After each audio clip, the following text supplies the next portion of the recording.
তিনি আর কেউ নন, আমাদের সকলের প্রিয় ঠাকুর, প্রিয় কবি, বিশ্বের প্রিয় কবি রবীন্দ্রনাথ ঠাকুর।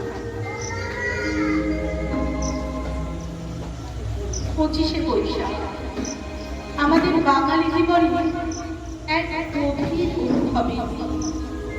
আজকের এই পবিত্র ও গৌরবময় দিনে আমরা স্মরণ করি বিশ্বকবি রবীন্দ্রনাথ ঠাকুরকে।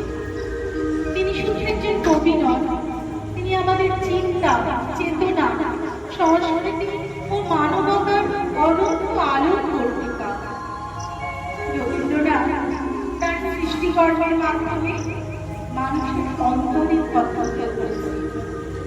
প্রেম, প্রকৃতি, দেশপ্রেম, মানবতা ও জীবনের গভীর দর্শন তার গান ও কবিতায় নুরণিত হয়েছে। তার প্রতিটি সুর যেন আমাদের হৃদয়কে স্পর্শ করে, আমাদের ভাবতে শেখায়, অনুভব করতে শেখায়।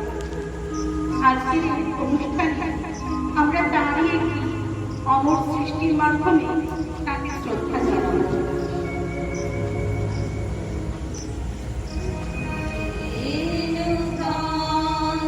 দেখা দি কারবার